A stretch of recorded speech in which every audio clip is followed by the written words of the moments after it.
Hello, everyone. I'm just going to go ahead and start. If anybody should join us in the next few minutes, then we'll allow them to, and if not, then that's fine. We'll do whatever works. Roughly 20 something participants right now, but my guess is going to build up, and if not, it's all good. So for those of you who know me, my name is Shai, and for those of you who don't know me, my name is also Shai. It doesn't change just because you don't know me. And I'm going to go ahead and start in a few seconds, but just before I do this, I want to apologize beforehand. I'm doing this from home. As you well know, of course, there's the corona issue right now going on, and we're all kind of forced to stay indoors.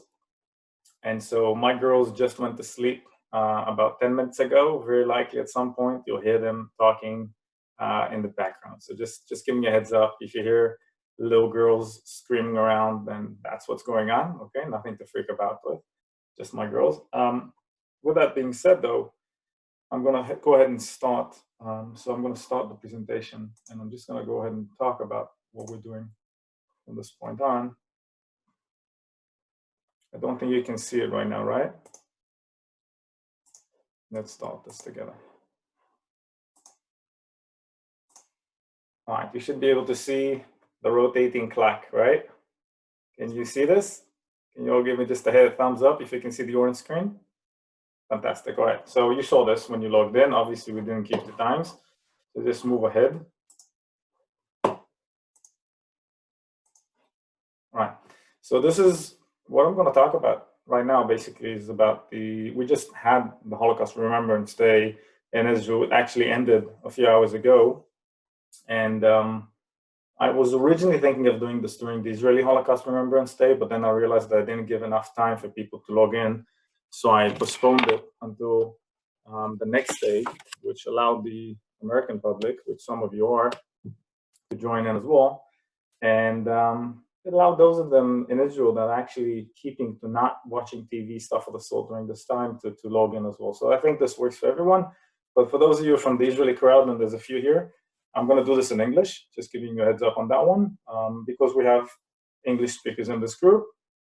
And this is a very mixed group that we have on us. We have Christian folks, Jewish folks, non-affiliated folks, Israelis, Americans, and so forth, so on, from all over the world.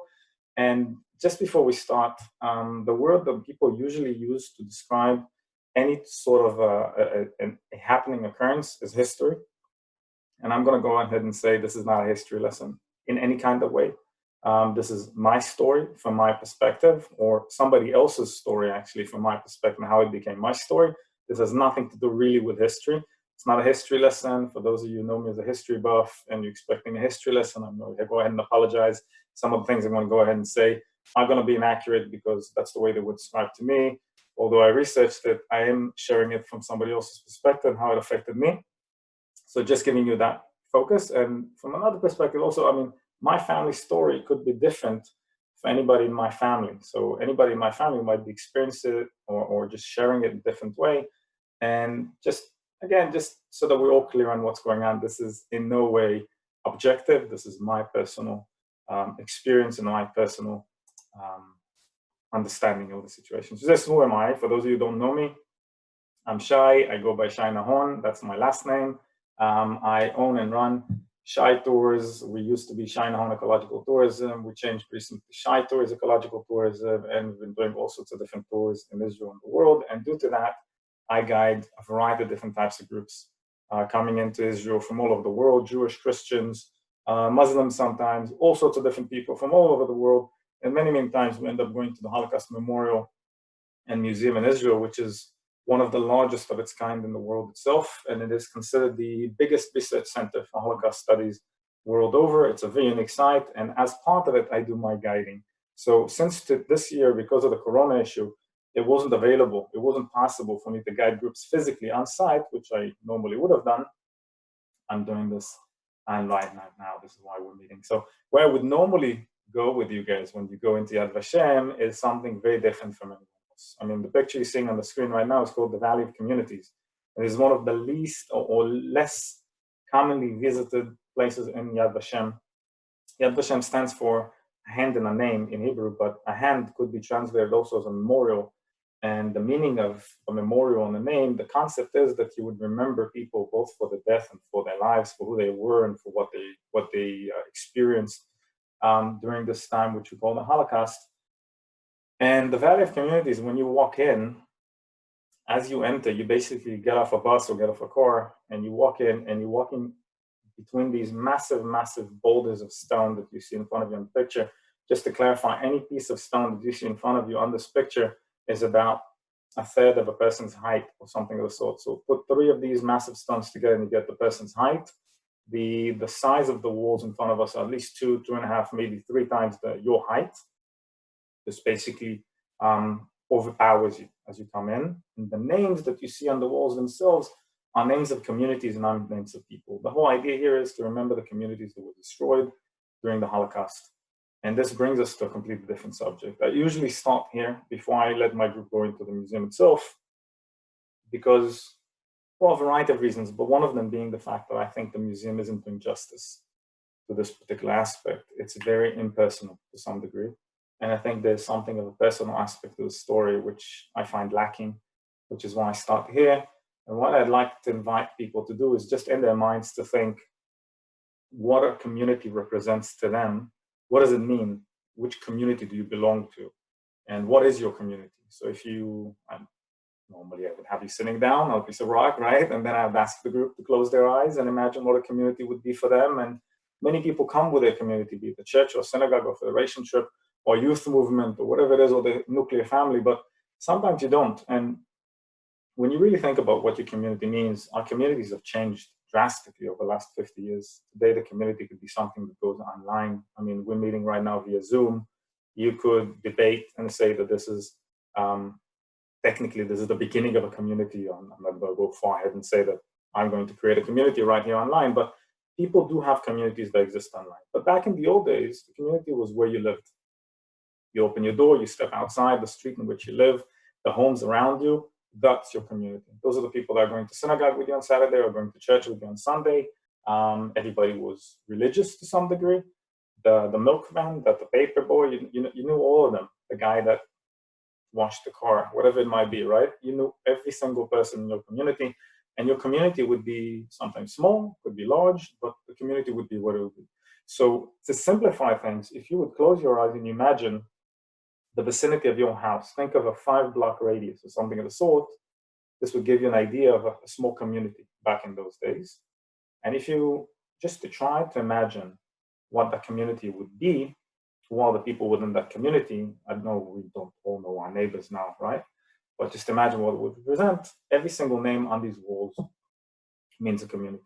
Some of these communities mean 100 people, some of these communities mean 5,000 people, some of them could mean as high as 250,000 people, depends which type of community you're looking at. The large names on the left side of the screen die, chiseled basically into the bedrock itself.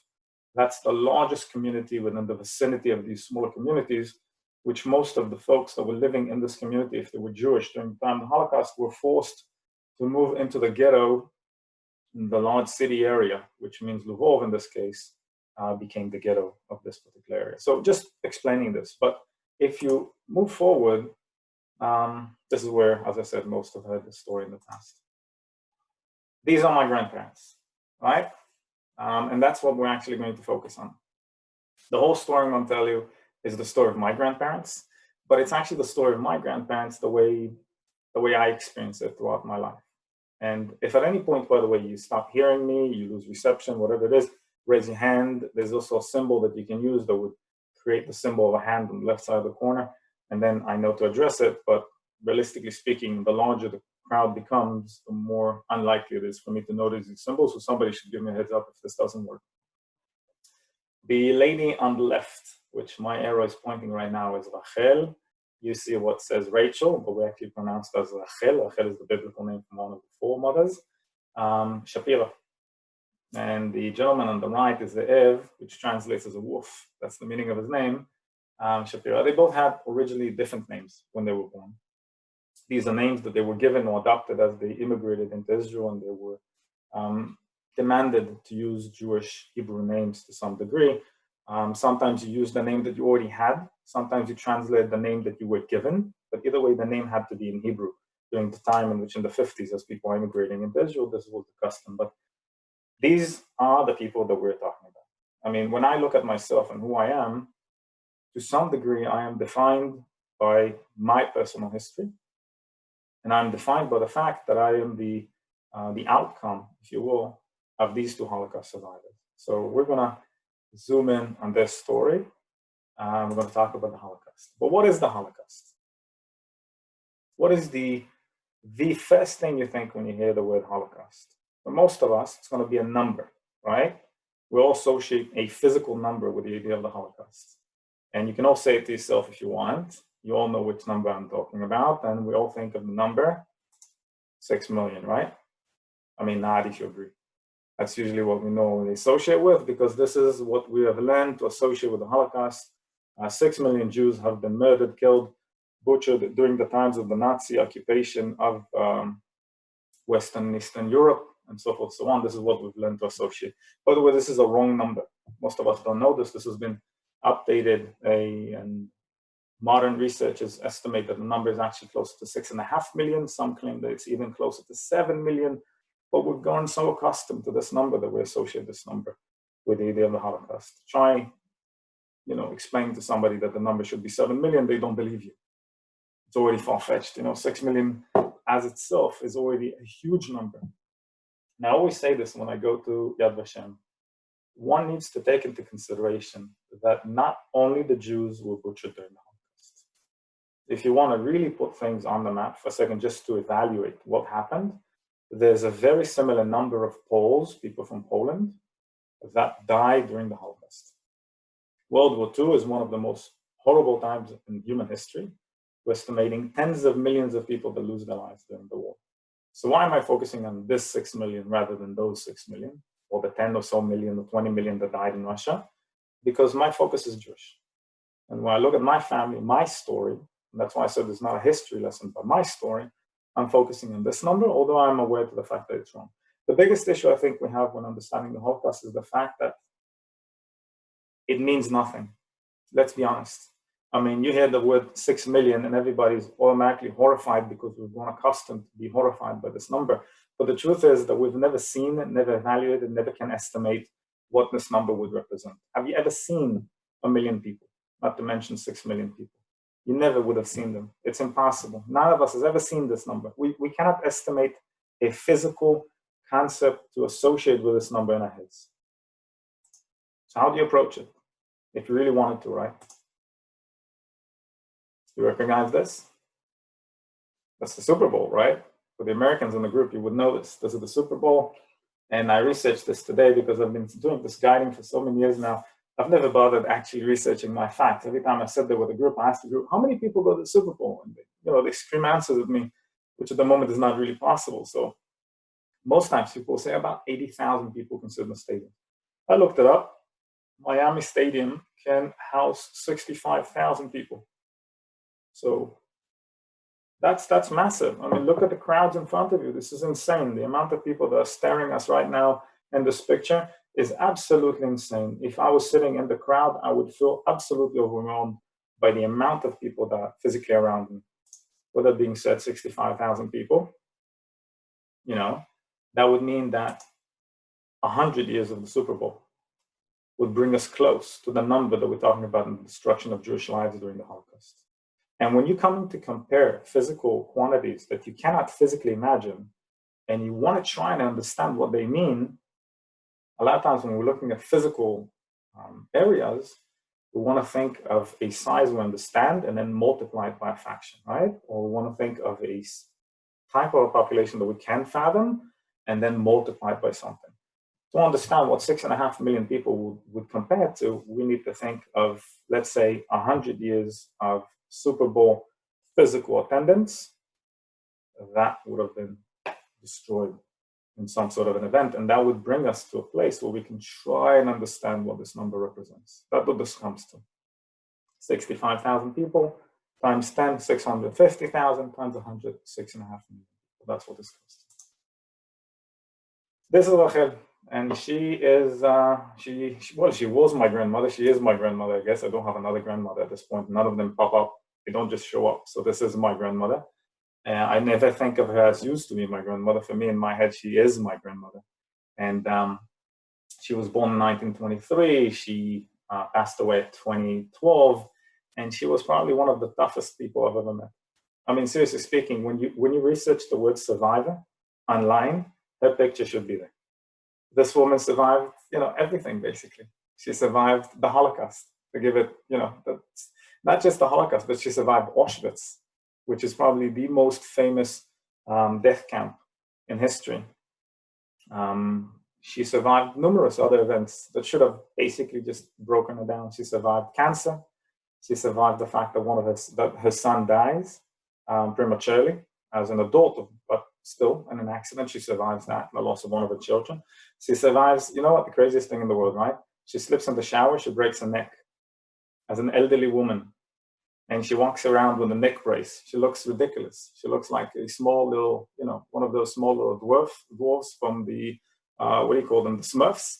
She looks like one of those guys. She has a neck brace, and she's walking around with this neck brace for close to a year. And you know what? A year later, as an elder person, right?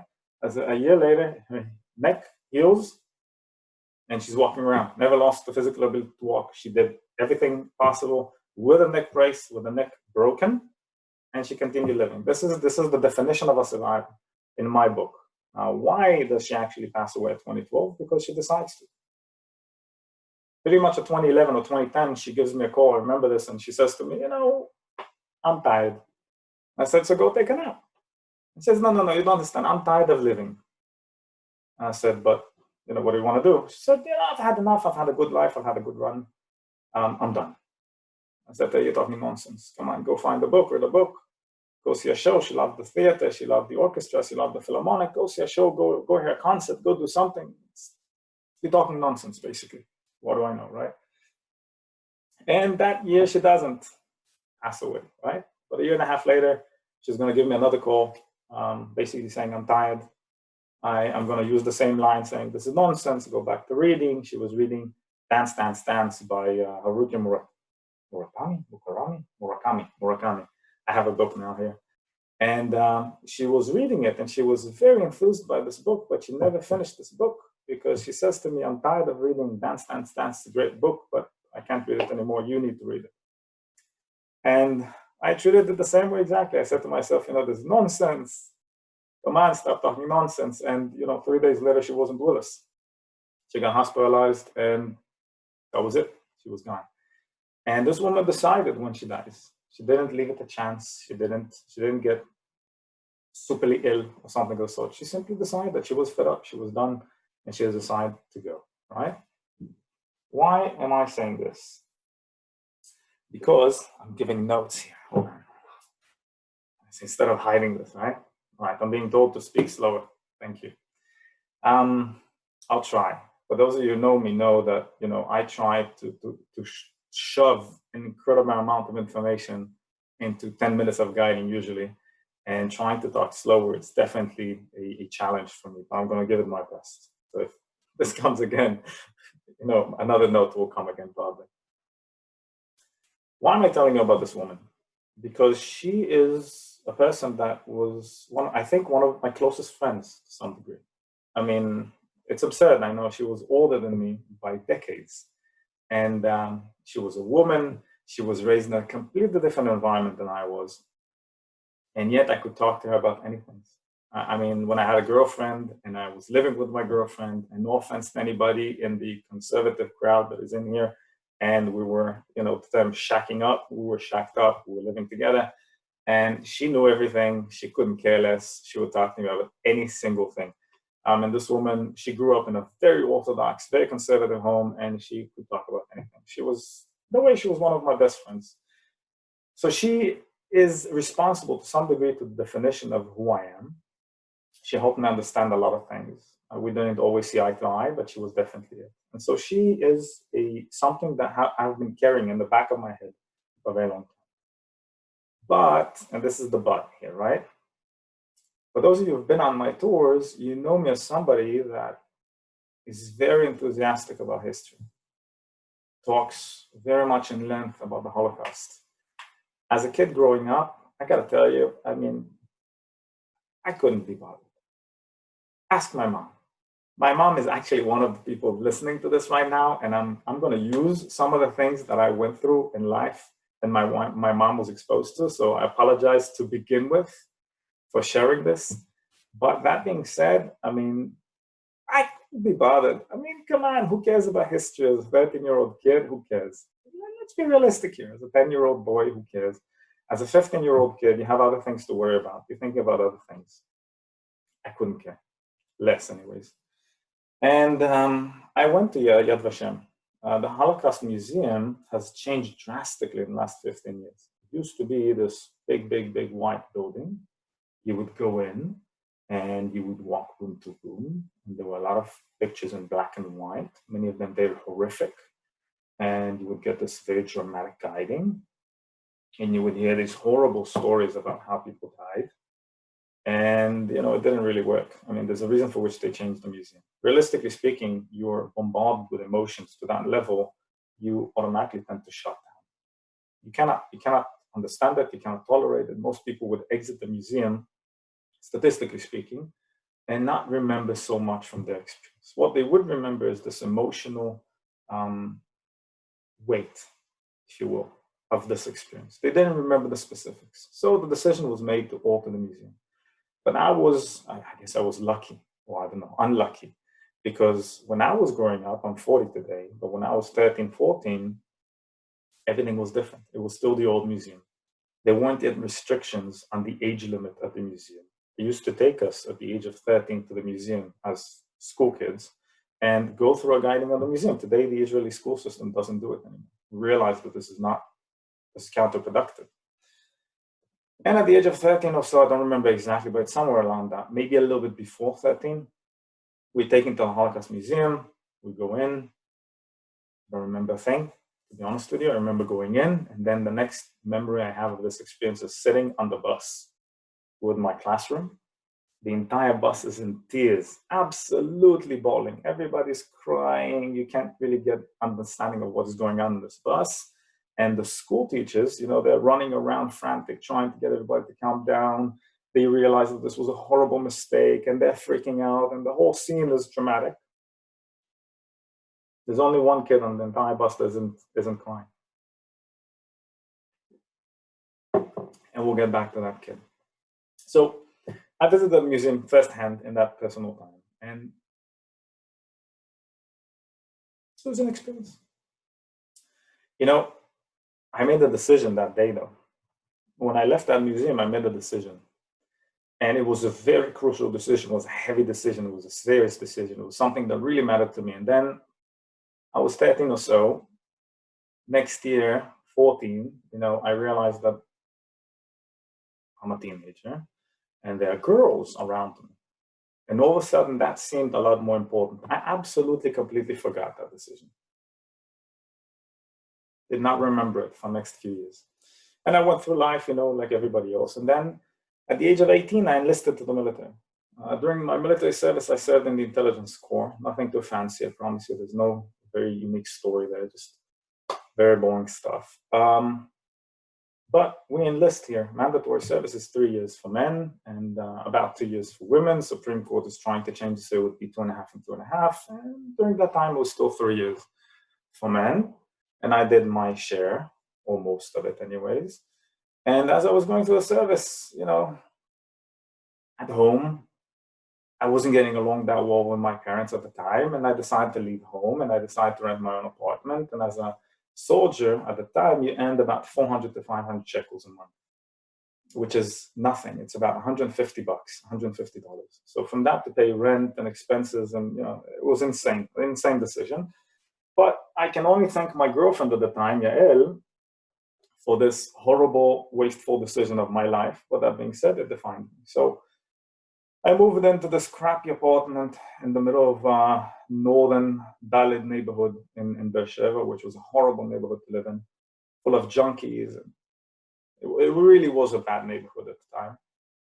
And I was living there, third floor apartment, no elevator.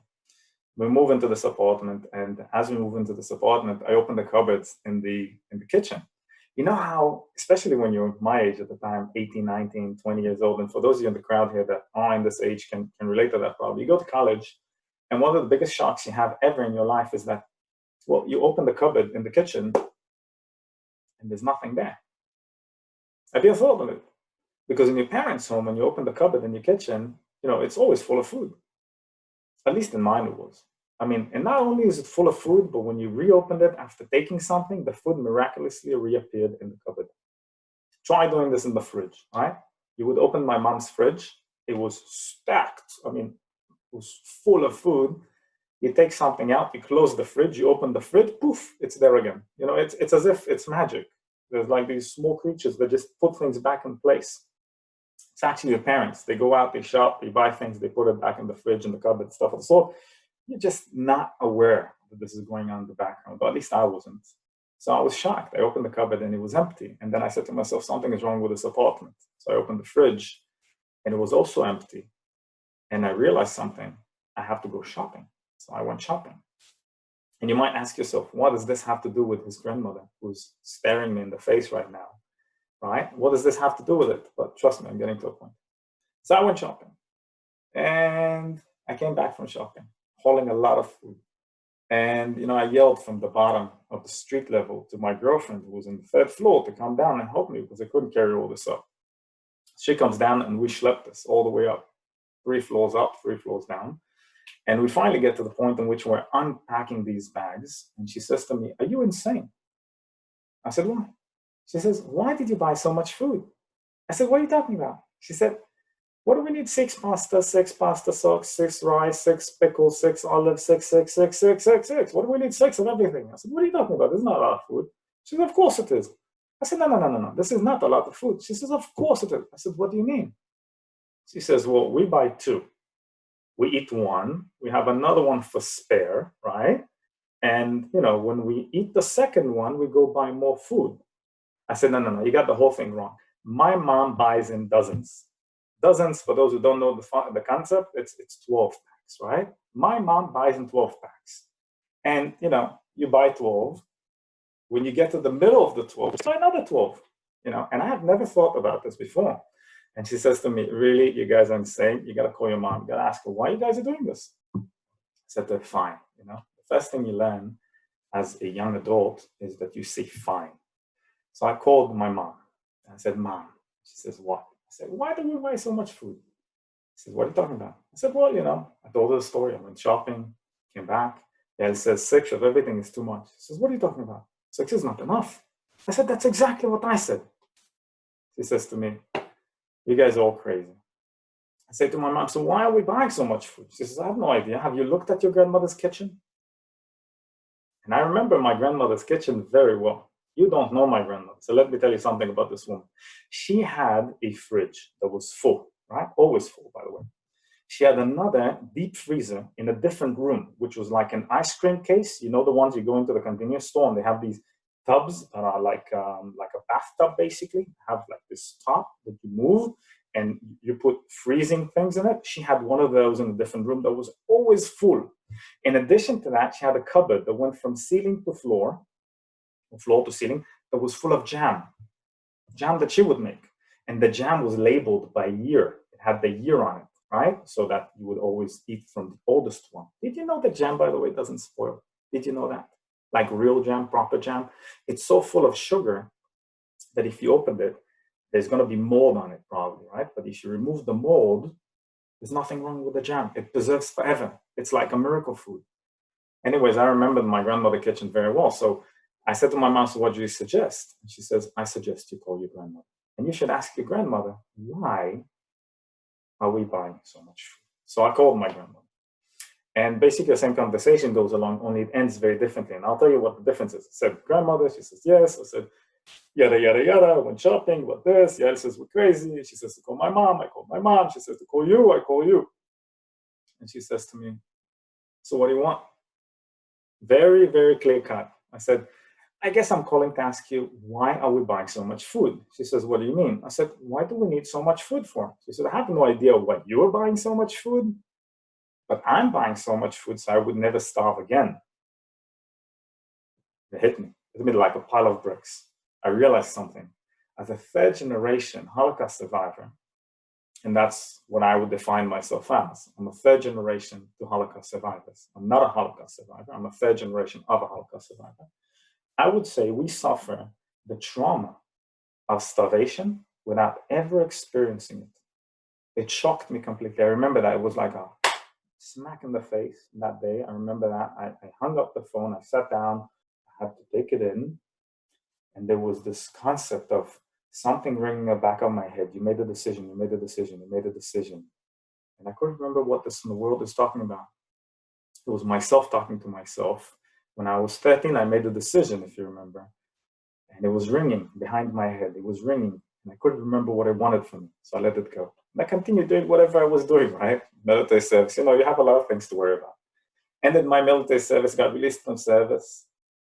You know, the military takes care basically of everything you need, right? Food, clothing, yada, yada, place to stay. All of a sudden you get released from service and nobody's taking care of you, so say. I mean, your parents do, but it's almost not the same because the military swallows you whole. So I get out of the military and I, you know, don't know if it was good or bad, but I catch an pneumonia. And I'm coughing a lung out on a daily basis.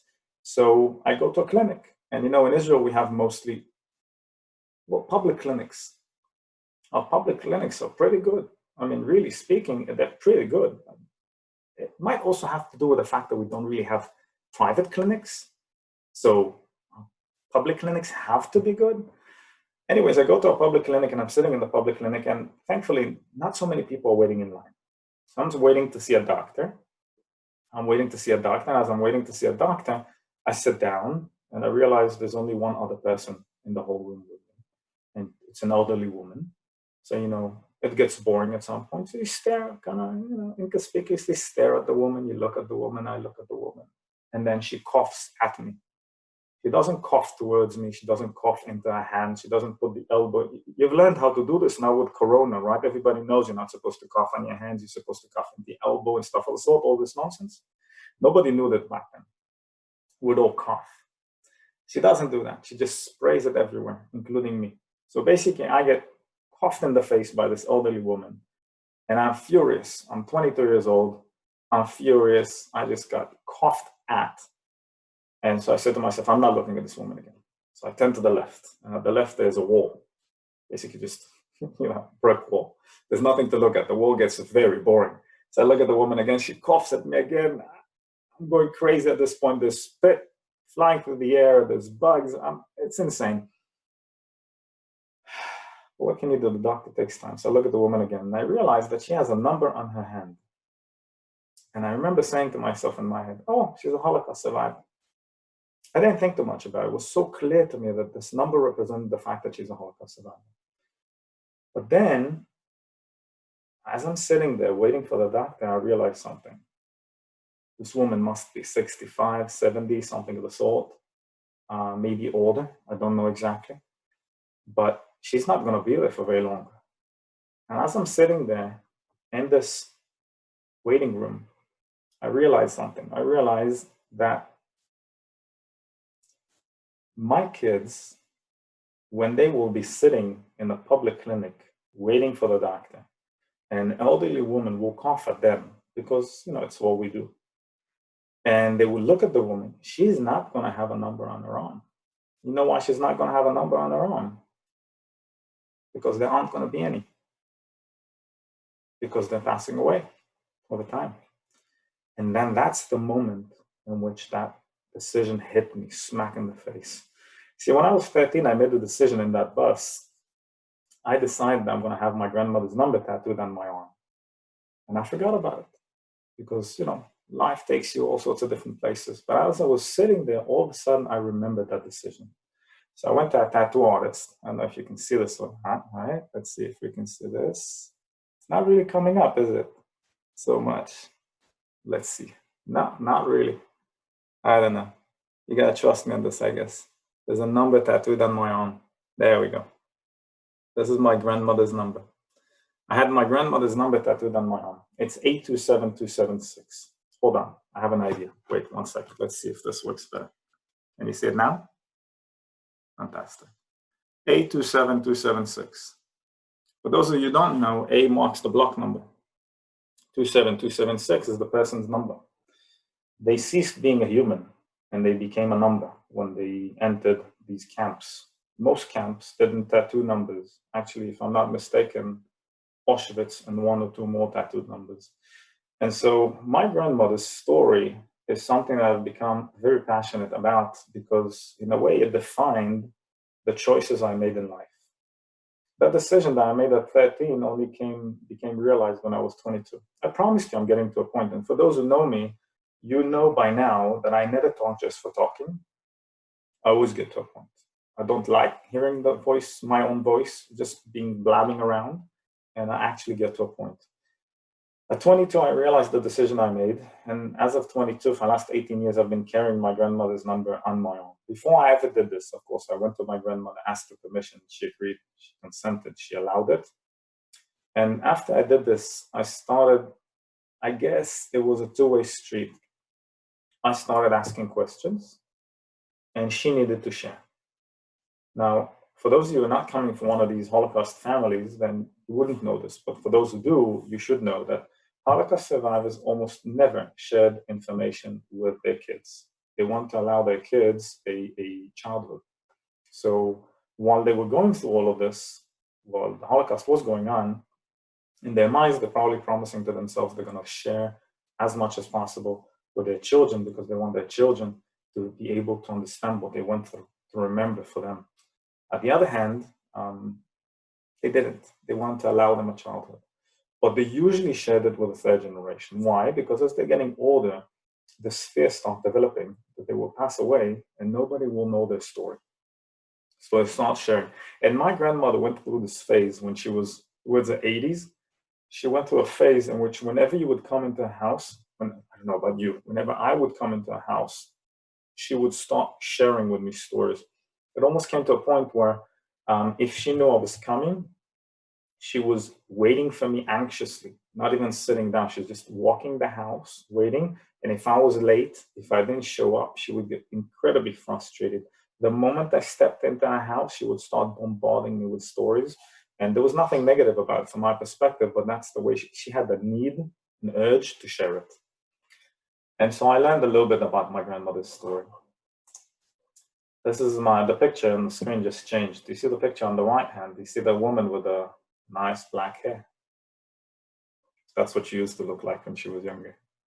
So the hair plays a massive role in my grandmother's story because, well, she's going to be one of the only women walking around in Auschwitz with hair.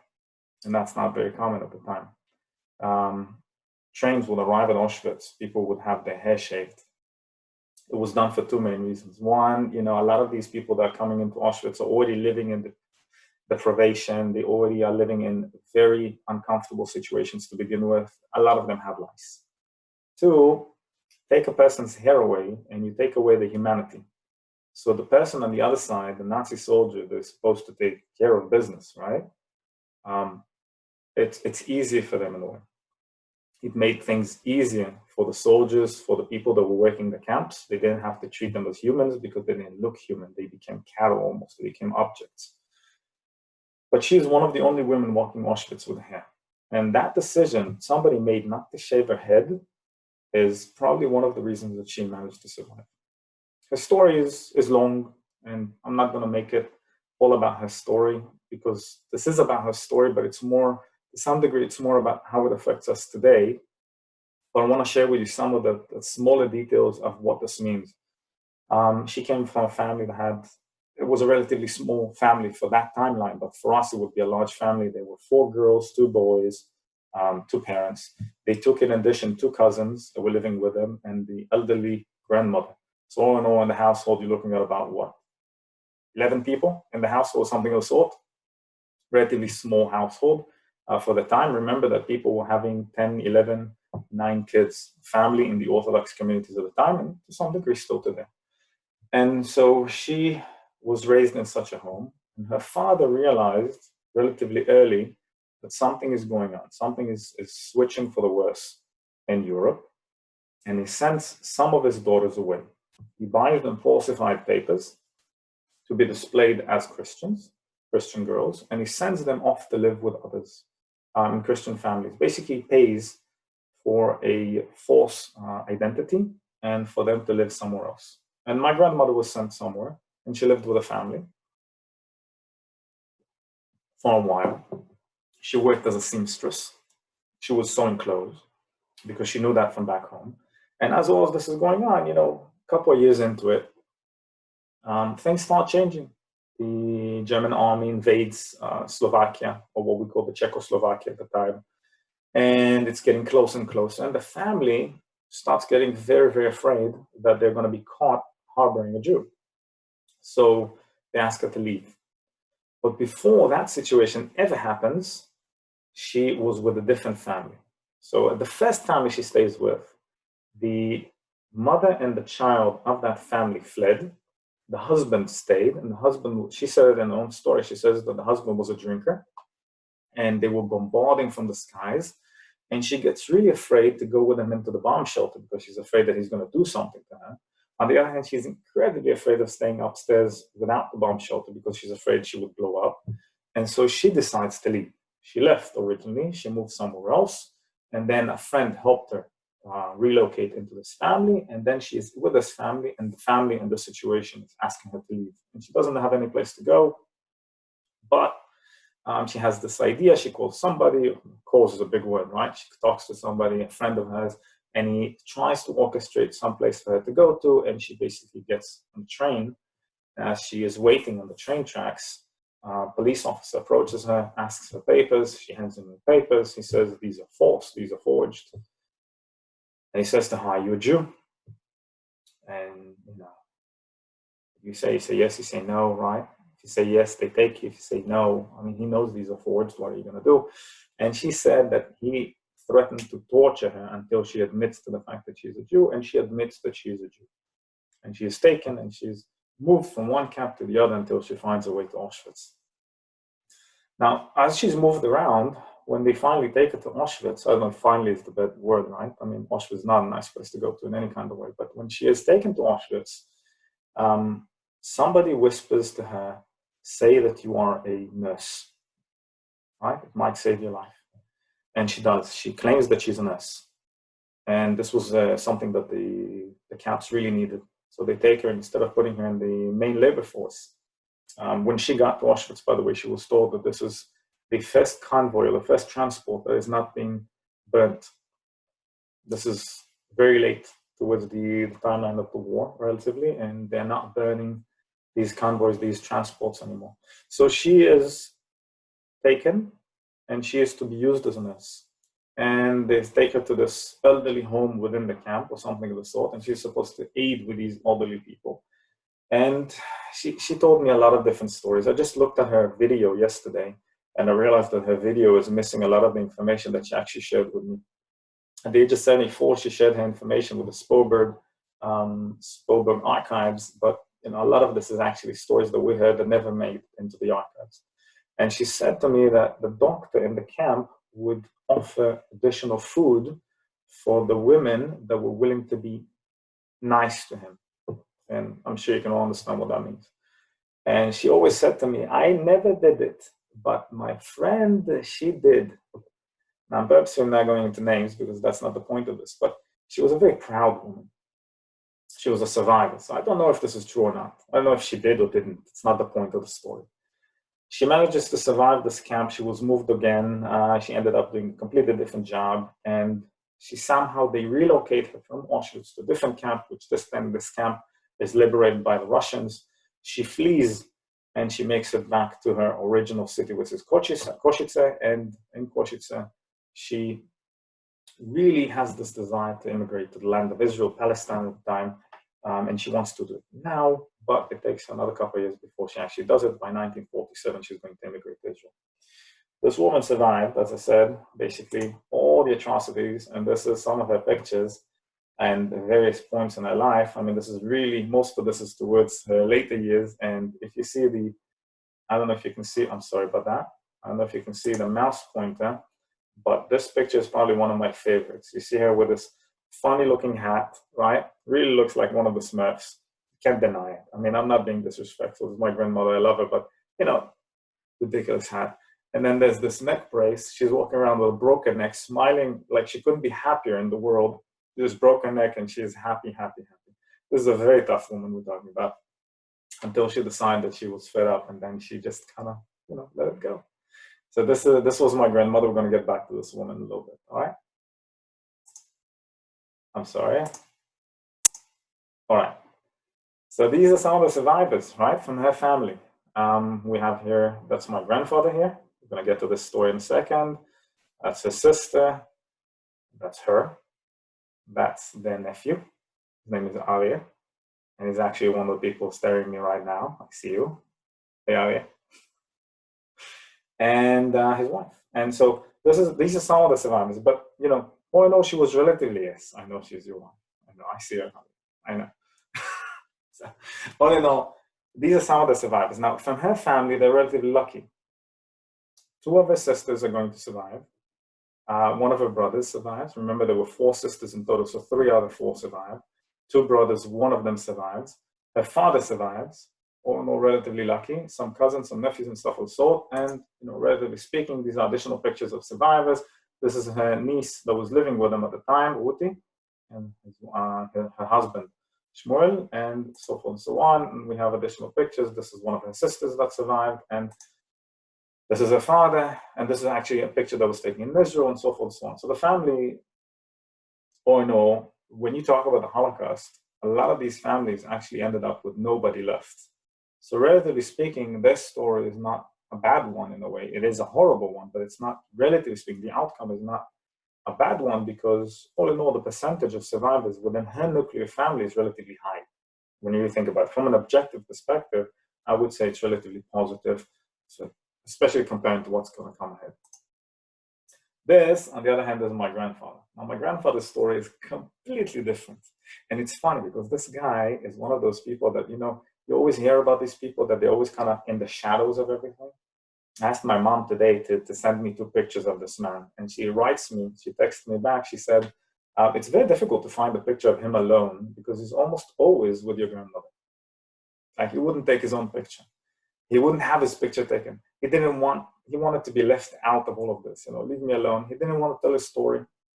We know, relatively speaking, very little of his story. He didn't share so much. He was a very quiet, very polite, very, what do you call it? Not saying the opposite, very, for goodness sakes, you know what I mean. Very, I don't know, I'm losing a word here, but you all get the point here, right? Very, very interesting man.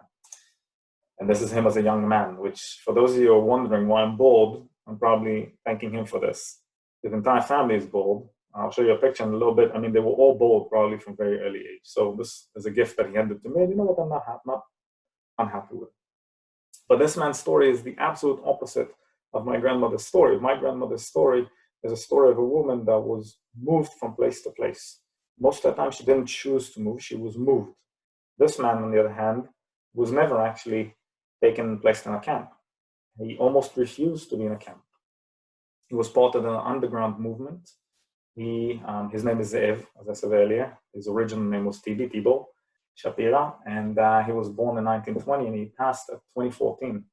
Now, this man refused to be taken into a camp. He was an underground activist. He operated the Printers Press or something or so with a group of his friends. He used to falsify documents for Jews to be able to escape occupied Europe. As a Jew, if you wanted to move from occupied Europe anywhere else, you needed to have a paper that allows you, a visa, to allow you to move to a different country. They were forging these documents to allow people to move from place to place. They were caught, and he was placed in prison. And he served some time in prison, and he was very lucky because the prison was bombed from the air by aircrafts. And as the explosion occurs, the door of the cell flies off its hinges, and he finds himself all of a sudden in an empty prison. The guards all escape. The door is open. Why not leave, right? So he left, making probably one of the less intelligent decisions. He goes back to the same place where he was forging the documents, continue doing the exact same thing. Now, everybody knew you were there, so of course you'll be taken again, right? So he's captured again. He manages to escape yet again. He escapes to the forest. He becomes a partisan, a freedom fighter. I don't know if you know the term partisan, but these guys were running through the forest, keeping all sorts of different mishmash of weapons. They were fighting guerrilla warfare against the Nazis and the collaborators. They were bombing trains and train tracks and storming bases and basically just trying to survive in the forest. And that's what he did for a while. And I asked him once as a kid, that was an absolute idiot, I'm sorry to say this, but I asked him the question he never asked. I asked him, have you ever killed anyone? And that's a taboo question. You never ask this question, right? And I was an adult, I understand that. But back then, I was a kid, what did I know? So he says to me at the time, I don't know. We were mainly running and shooting back, meaning they were mainly fleeing, right? Not really storming anywhere. So he says, I don't know. I shot back. I have no idea if I hit anyone. But in one of the days in which he probably shared, and he didn't remember later sharing this with me, he shared with me that he was apprehended, caught by a few SS soldiers. He was taken to a cabin in the middle of the woods. He was tortured for 3 days. And during these 3 days, during the day, they would torture him. During the night, they would chain him so he wouldn't escape. And 3 days in, they forgot to chain him. And he wakes up in the middle of the night, realizing he's not chained. He gets up and he strangles them all and he escapes. So, I mean, I think the question kind of answers itself. This is a survivor, but from a different perspective. He did everything possible not to be caught. And when he did everything possible to escape. So he escapes this and he flees again. And I don't remember exact details because he was very unclear about this, but I do know that he tried to cross some sort of a mountain pass, which was incredibly high, using smugglers. And it was so cold that he always loses the edge of his nose to frostbite, which is why, by the way, if you look at the right pictures, you can see that his nose is incredibly large. That has to do with the frostbite. That's not his original nose. Look at the left picture and you see that his nose was originally smaller. Seriously speaking, this is due to frostbite. And so he manages to escape. Later on, he will be captured by the Russians. He is going to be taken to a Russian work camp in which some sort of a German convoy group party, I don't know exactly what the story is, comes in and the German officer tells a joke in German, which the German laugh. The Russians don't understand the word, but my grandfather is snickering in the background. He's laughing, basically. And two things happen, right? One, he gets punched in the face for laughing. Two, they realize he speaks German and Russian. Wow, he becomes a translator, forced to be a translator, and he serves the rest of the time of the war as a translator. At the end of the war, he's liberated by the Russians, and he's able to return to his hometown, which wasn't so far from where my grandmother was living at the time, but my grandmother has left her original hometown and has moved into what we call a hachshara, basically training in preparation for illegal immigration towards Israel as a program. He does the same, and they meet on that training grounds, and they, fall for one another, and they get married, and yada, yada, yada. Making a long story short, they decide to immigrate to Israel. They take his nephew, which is, remember I mentioned his nephew that is in the crowd today. He is one of the only people from his family to have survived. This is one of the only, seriously speaking, only people in his family that have survived. And they take him with us and with them, and they go on a boat and they sail on this illegal immigration boat to Israel, which this boat docks for a moment in Egypt before coming to Israel, and they managed to get into Israel using false papers, presenting him as a Jew who served in the British Army during World War II. He manages to sneak in with false papers, presenting him as somebody that worked for the British during World War II. So they allow him to come in, because at the time, Jewish immigration to the land of Palestine or Israel was limited to 10,000 Jews per year or something of the sort. And, he survives.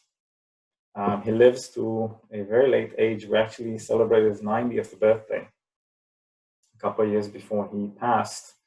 And I'm sorry, let me just take this back. We celebrated his 90th birthday. We brought the whole family together, and sitting together with the whole family. I'm talking my mother, her kids, which one of them I am, and some of us, no, I don't think any of us had kids at the time. My uncle's daughters, who was my grandmother's son, and some of them already had kids at this point. And so we were not a big family, but relatively big. And he said, and I remember this is one of the sentences that will forever be marked with me. He said, "This is my greatest victory. The Nazis tried to annihilate us, but here I am sitting with my family." And that was his proud moment, that you could see that it really moved him. He was crying when he said this. But with that being said, his family Most of them did not make it. There's some of his family members, some of the brothers, and so forth, their wife, and this is a family picture. Remember I said they're all bald? You can see they're all bald, right? I mean, seriously speaking, that's him in this picture. He has the spitting image of my younger brother, by the way.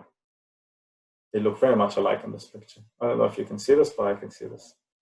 So these are some of the people that didn't make it. The whole idea of the Holocaust Remembrance, at the end of the day, remember that we were talking about this, to remember the stories of the people that either survived or didn't.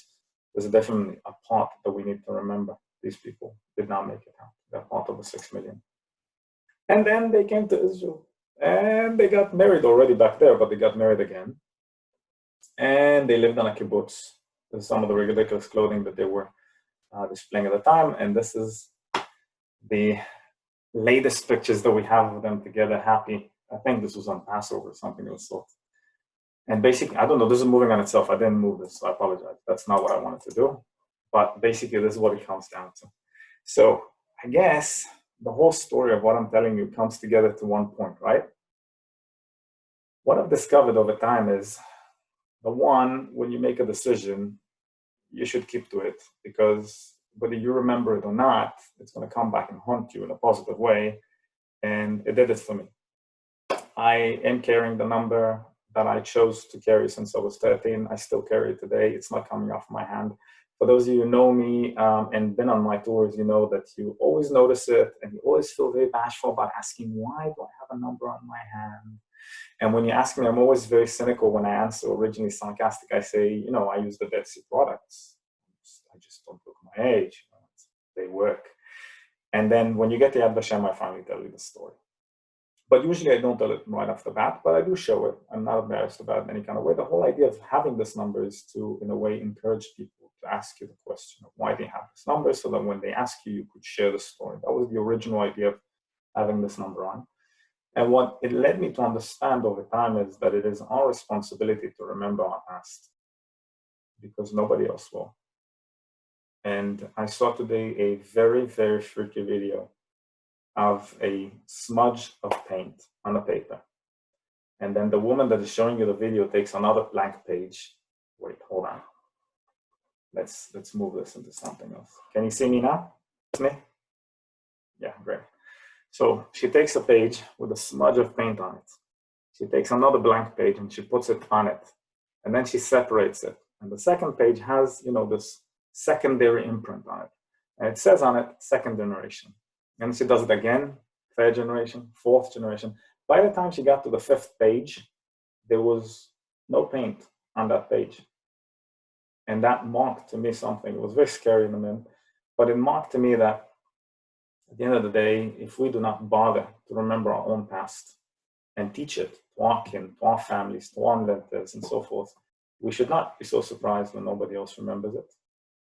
And the truth is, and I said this over a decade ago in a Holocaust ceremony that I was invited to speak at, and it was very controversial at the time, but I said, there are other genocides happening in the world. No, none of them on the scale of the Holocaust.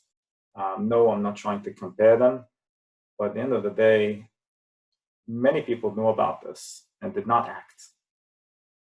And it is our responsibility to make sure that when we hear about something like this, we do act. Because if we don't, then you know what, we shouldn't be so surprised that nobody acted for us. And with that being said, I'm going to add one last thing and say that one of the reasons both these people, wonderful people that became my ancestors, survived, and to some degree I'm sitting here today and my 3.5-year-old daughters are sleeping in the other room, is because people did act. Yad Vashem was marked over 26,000 righteous among the nations, non-Jews who chose to step up and assist in the preservation of Jewish lives, risking their own lives and the lives of their families while doing so. And this is a major act.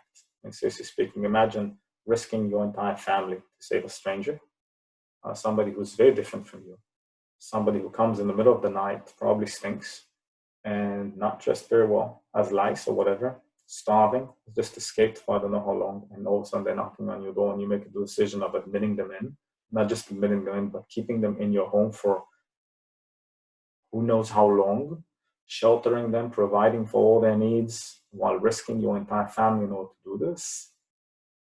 Before I had my kids, I always wanted to think that if something like this was to happen, I would be one of those guys.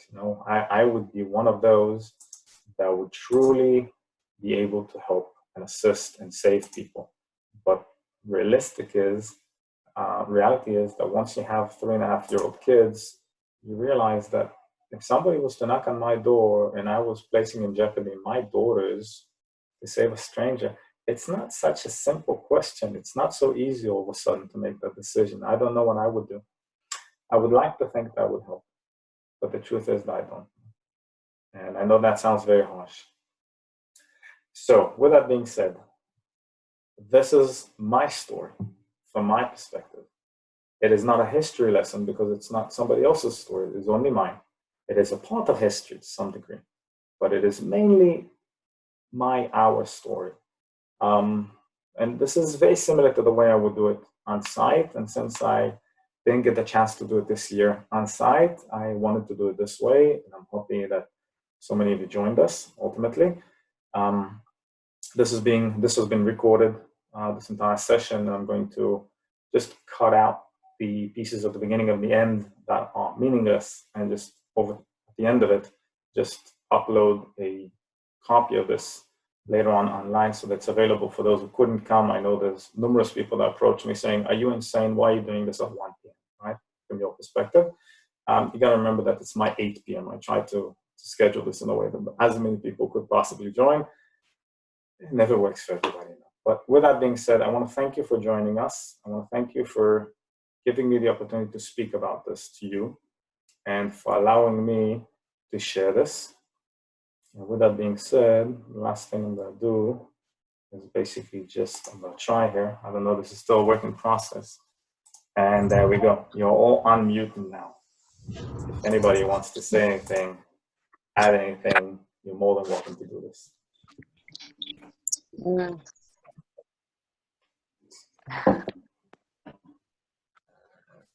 All right, so just popping between screens. I looked at the chat.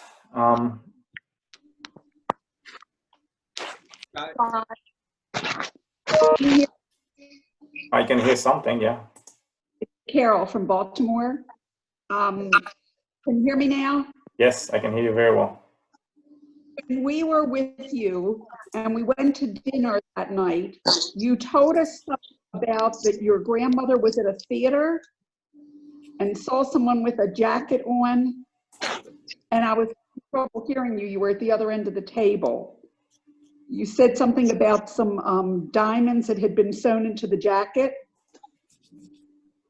Well, that's a good question, right? And I'm very grateful for this one. Just before we allow anybody else to speak, if that's all right, I'll just answer this one. What I've learned recently as I was watching her video is that the story is actually completely different than what I know it. You know, I knew something, she told something, and then it turned out that what I was telling wasn't true. Apparently, in one of the times in which she was moved from one camp to another, she found a diamond pin stashed in one of the blankets. She breaks the pin, she puts the diamond in her mouth, and she walks around with it. She managed to sneak it out of the camp, and she has that diamond with her when she comes to here. But I'm not familiar with it. I had this story of her going to a theater and undressing a woman on stage to get off her jacket, but it turns out that that's not actually her story. This is the story of a very famous actress that told that story. It wasn't about my grandmother, but it did resonate with me because my grandmother had something of a similar story with a diamond. And so it was my mistake when I told that story. And thank you for allowing me to correct it. Anyone else? Shai, you talked a little bit earlier about the roughly 7 million Jews who were killed during the Holocaust. I started just very basically doing some math on what would that look like after multiple generations of generations that were wiped out. Do you have an idea, has history or any scientific research listed about how many generations, or how many total people that those 7 million thus lost in later generations? Does that make sense? It does. I understand the question. You're asking me had those 7 million not been wiped out, what would be the Jewish population today? That's basically what it resonates into, right? By translation. There hasn't been a study done in that respect, although I'm sure that there should be. But they did something else. And what I can tell you is this. Prior to the Holocaust, during the late 1930s, Jewish population worldwide was very close to what Jewish population worldwide is today. So with that being said, today's Jewish population is estimated somewhere between 14 and 16 million people. It depends on how you measure who is a Jew. And the Jewish population worldwide would have been very similar to this number prior to the Holocaust. So last, what we're looking at, 1937, 1939, 2020, we're looking at about 80 years or something of the sort in between. All in all, the last 80 years, we've managed to recreate the Jewish population that was there prior to the Holocaust period. So if that makes sense, yeah, I don't know, maybe double, maybe more, maybe less, I don't know. It would have changed based on who you were, what was your incentive, maybe less would have been, I have no idea. But that's what it translates into. I think that's the easiest way to approach this concept of numbers. And I hope that answers your question. Yes, thank you. So we're getting some questions here on chat, which is interesting. I apologize for not being able to get to all this. So I have a few questions from family members on this, which if it's all right with everybody, I'm going to answer them later. But basically asking about their aunt who yes. So my grandmother, in my understanding, was sent away by herself. Later on, two other sisters were sent in addition. So she wasn't with anyone else. The two other siblings were sent separately. And so they ended up in a different place. So that one of the questions was about one of her sisters, Shari, that what happened to her and were they sent together and so on and so forth. So I'm just answering this briefly, but I'm happy to answer additional questions by email, so if anybody has them in respect to specific matters, especially if it is a family issue. Any other questions by anybody else that wants to pop it at this point? Can I speak to? I am the nephew of Zev. I had some problems with the audio because it was a little bit with echo. I am familiar with the pictures, what the story is about behind the pictures, and it was very, very interesting. Thank you very much, Shai. Thank you, Arya. All right, folks. So I'm going to cut this off, if that's all right with everybody. I've been fasting for the last 26 hours as a way to respect this whole concept, and I'm itching to eat something. I gotta be honest with you all. But I'm available by email. For those who know me, you know I always answer the email. Wait, it's going to pop up on the screen right now.